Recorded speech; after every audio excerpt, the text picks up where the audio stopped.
नालिकेलफलनैवेद्यं समर्पयामि। ओम प्राणाय फलम् ओम प्राणाय स्वाहा ओम पानाय स्वाहा ओम ज्ञानाय स्वाहा ओम दानाय स्वाहा ओम समानाय स्वाहा ओम ब्रह्मणे स्वाहा।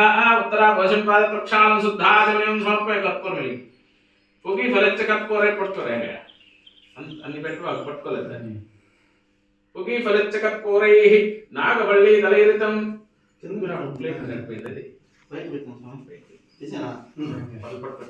ओम हिरण्यपात्रं वदः पूर्णं संयोसानीति एकदा ब्रह्मणोपहरते एकदैव यजमान आयुष्ते च वददाति साम्राज्यम् अम्मवारि गुर्तिप्पंडि साम्राज्यं भवत्यं निरास्तिं पारमेस्तिं राजि महाराधिमाधिपत्यं अहन्दाता परार्थाः अघोरेभ्यो घोरेभ्यो घोरघोरतरेभ्यः सर्वेभ्यः सर्वेभ्यः आपोटल गुर्तिप्पु सर्वेभ्यः सर्वेभ्यः सर्वेभ्यो नमस्ते अस्तुरुद्ररूपेभ्यः। उत्तर नीराजनं दर्शयामि नीराजनानन्तरं मुखे शुद्ध आचमनीयं समर्पय अंदर कळ्ळुकोंडि नीराजनानन्तरं मुखे शुद्ध आचमनीयं समर्पयामि। यज्ञेन यज्ञमयन्त देवाः